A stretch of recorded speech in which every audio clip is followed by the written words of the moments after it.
it goes without saying at this point that climate risks can create significant financial risks, operating and financial risks that need to be considered. And if they're material under U.S. law, they need to be disclosed. ESG has exploded into compliance and business consciousness in 2021.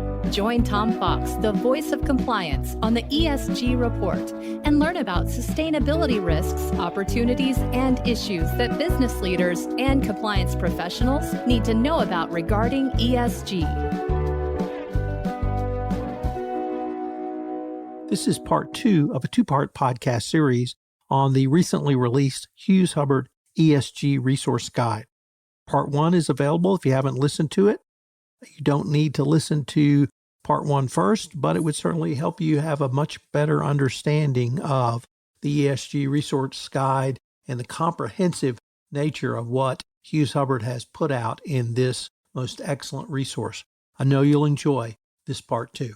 Andrew and Sandra, if I could perhaps ask you guys to focus on what are some of the key ESG topics you see in the corporate sector that you covered in the resource guide. Just kind of adding on to what the conversation you were just having about operating companies. To me, of course, there's a lot of technical points. There's a lot of new disclosure regulations in many jurisdictions, and Europe is way out ahead of the United States, of course, in that regard. But I think really the really important thing for companies to kind of, before they jump into technical compliance concerns and how to orchestrate that, they need to understand that this is a topic that involves governance, strategy, and mission and culture questions. And I think that the chapter in the book that's about stakeholder capitalism is probably, we try not to be too, focused too much on the past and history. We try to focus on like what people need to know in the here and now to do something today that's productive for them. But we did go a little bit into what was the theory about how corporations organize themselves and pointed themselves in a direction before, and what does it mean now that we've shifted from sort of the Milton Friedman shareholder supremacy kind of philosophy to stakeholder capitalism. When we were doing that chapter, I don't think it made it into the book, but my favorite quote possibly that I came across was the former dean of the business school at Oxford said, "The purpose of business is not to create profit. The purpose of business is to create profitable solutions to the problems of people and planet." Companies do well to start first with taking a step back and saying, what are the objectives that we're pointing ourselves at? And then how do we do those things better and with more sensitivity to the many evolving ESG topics in this time that we live in? In terms of topics, I think it really is difficult to pick one or two because I think a lot of this is based on risk assessment. So I would say a lot of it is a renewed focus. And I think this applies to most issuers and most finance folks out there, looking at risk a little differently. And also, I think in terms of the story, the investment story that a company may present for itself, or that financiers and investors are presenting to the folks who are entrusting funds to them for investment, that they're going to want to be able to tell. They will want to have a narrative and a story that explains, we looked at risks. We looked at, say, where we would be in 5 years and 10 years, because we're aware now, for good or bad, we're aware that there are impacts. The biggest one that gets the headlines is climate, but there's obviously other ones out there. And that dealing with these trends is something that really is part of the trust that investors and stockholders and lenders are putting in C-suite executives.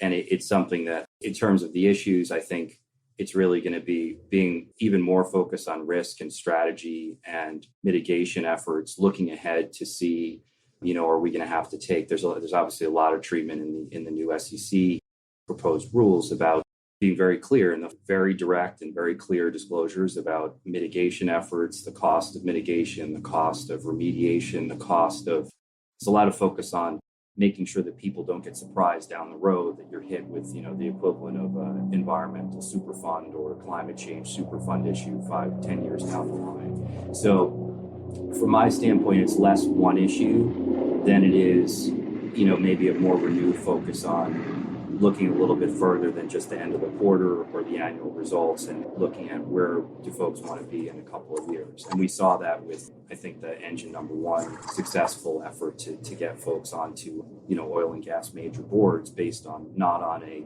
feel good strategy, but based on, they said, this is what's best for that company. The oil and gas majors had to really look at long-term strategy. So I think risk mitigation planning are really the biggest focuses I see currently. Bryan, if I could turn to you, how do you assess the regulatory landscape at this point? We joked a bit internally when we were planning to put out the guide that essentially by the time we put it out, it would probably potentially be out of date in some respects. And that's because it's an understatement to say that the regulatory environment's evolving. It is very significantly and very rapidly. I think Sandra alluded to the fact that there is a difference between what we see in Europe and what we see in the US.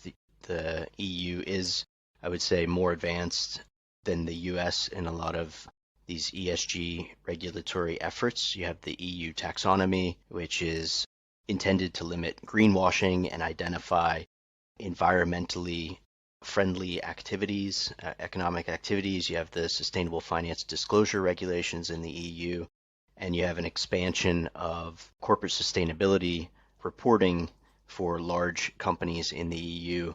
So many ESG related topics have been part of the disclosure environment here for longer, but they are continuing to evolve and expand the number and types of companies that are required to report on these different topics. Whereas in the US, obviously we have the recent SEC proposed rules, which should be finalized sometime in the not too distant future. And then other jurisdictions also throughout Asia. The UK is requiring large companies to report against the Task Force for Climate-Related Financial Disclosures methodology. So there is a lot of country-specific regional regulatory evolving, and I think we'll continue to see that, and it comes into force in different periods of time, depending on the size of company, the industry.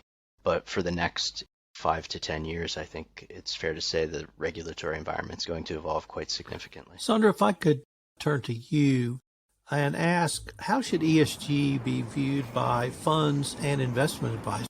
Just to pivot from what Bryan was just talking about, the U.S. is definitely sort of a lagging indicator here. In the U.S., it's the private sector that's pulling companies along to make better disclosures and to examine their practices better. We can talk about how complex the regulatory environment is today. One of the things that's important to say sometimes in the United States to reporting companies, whether they be investment companies, investment advisors, or operating companies, is that I think we've turned the corner to, we no longer have to ask the question about whether climate impacts have financial impacts, whether they can be financially relevant. There was a lot of resistance in the US for a long time. People were trying to hang on that question, saying, why are we even addressing these? This is just because we want to be nice to the environment and have clean air. But no, it's also because it goes without saying at this point that climate risks can create significant financial risks, operating and financial risks that need to be considered. And if they're material under US law, they need to be disclosed. So that's where we are in general. And that's still true also for where we are with investment advisors and investment funds. The climate for them is that there's some additional disclosure rules. They're rooted in all the traditional principles around disclosures for advisors and funds, which is that you should say what you're going to do, and then you should do what you said you were going to do. So what you say and what you do should be very much aligned. There shouldn't be any daylight between those two things. But there's the new rules and the new various sources of guidance for these types of the reporting companies, are focusing on new terminology, new ways to categorize how ESG affects what you're doing in an effort to create some standardization so that investors can have, and advisory clients and fund investors can have, be comparing apples to apples and have a way to understand it sort of uniformly across different providers. But, it sort of goes past just disclosure categories. You also really need to make sure that your investment process reflects whatever you said about how ESG is going to affect your strategy. Your investment process must be aligned so that it aligns with this strategy statements. your proxy voting, your efforts against engagement of company management of the companies that you're invested in, those must be aligned. A really tricky topic right now is if at some point the SEC is going to be expecting advisors and funds to say how they evaluate the results. If you had these ESG goals or these impact goals, how did your investment programs do against those objectives? Measurement is a really tricky topic right now. People are still trying to figure out what is the highest quality way to measure your results against your ESG and impact objectives. Then I think these companies also have to consider that they themselves have their own governance issues. Funds some often have boards. Investment advisors are themselves a type of operating company.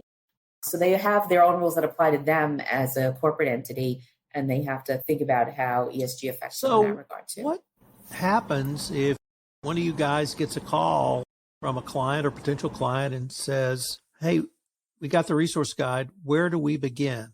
How do you start with really an answer to that question? Because unfortunately, my sense is you're still getting those. That's definitely true that people are getting their arms around what to do here. I mean, everybody has their own approach. If they're calling to talk about either starting or enhancing or strengthening an ESG program, and it's almost like an approach rather than a program, but I think internally they will have to have the right people to do it. What comes to mind is a lot of things we were talking about a little earlier about making sure that leadership has identified as a substantive matter how they think their business is potentially impacted. And we and other advisors can help with that, of course. But usually companies, the leadership knows their own business the best. They're running the business. They understand the business. And they can usually see, well, we think maybe in 5 years we might have the supply issue, or we're operating, for example, companies that are focused or have a large reliance on Europe are going to have a slightly different situation than companies that are not in Europe. There's bits and pieces like that. But I think one of the most important things is, first, an honest assessment of what they think the impacts are going to be, the larger impacts, putting aside compliance, putting aside what they may be required to say or not required to say. If they're in an area where their business or their sector or their consumer base or any critical component of their success is potentially impacted by ESG, and again, climate is a focus, but there are other areas, labor issues, social issues, issues of equity, those can also come in. And if they first have some idea as a starting point, if they don't have that, I think that would be the first thing we would say is think about how you see your business and its 5 to 10 year strategy, growth, where they want the business to be. How do you think it will be impacted by the larger components of ESG? Once they've got an idea on that, then they have to figure out, look at their peers, which is part of that too, looking at what their peers are doing in terms of, there are companies who, despite it hasn't been fully mandated yet, they've already been out there making disclosures. And certainly companies that are either involved in industries that have been talking for a couple of years about how ESG issues were impacting them, they really should be focused on how, if this company that's coming to us, if they haven't already come up with their own framework or how they're impacted, they better focus on it. If their competitors think it applies, then certainly they don't want to be caught lagging. And then once they've kind of got the idea of the impacts, what the peers are doing, I think they have to make a really honest assessment of what each company's capability is and do they have the right people in place? Do they need to bring in temporarily outside folks to help them? Do they need to have, sometimes I think we're going to see a lot of internal legal and reporting folks are, for good or bad, going to get more added to their plate because they'll have to deal with these incremental disclosures. But you can't figure out who needs to do what until you know what needs to be done. So I guess the first thing is companies need to first figure out how are they to be impacted commercially. Secondly, then looking at working with outside advisors, their internal and outside lawyers, their accountants, making sure that they have the right people. And part of this is there is a timeline ticking because these SEC rules probably, if they're approved on the typical timeline, we will start seeing issuers complying with these starting the reporting year for next year. So 2023, 2024, 2025 are really going to be big years in terms of folks bringing these things together. So to be ready for that, you have to work backwards from how would we, if you're an issuer and you think, or you're an operating company, or even we haven't talked a lot about emerging companies, but some of the same concerns fit there.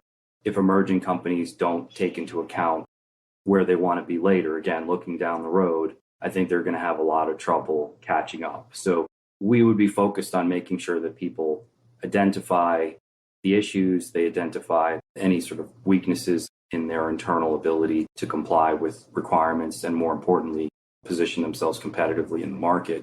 And then getting in place the folks and the programs that you can use. And I think there'll be a lot of, as these regulations come into force, the one benefit of sudden change is that it forces policies to come into place. Those will be disclosed. I think that the folks that are right in the forefront and that push the hardest because they're the highest profile are going to lead the way in some respects. And those who are not left behind, but not necessarily at the tip of the spear in terms of leadership at companies that don't have to be right out there being the first ones to disclose, they can get a lot of benefit by looking at how their peers are dealing with things and analogizing to other public disclosures. So the key, I think, is to not wait. That's a critical takeaway. Those who wait, I think, will be very sorry that they waited.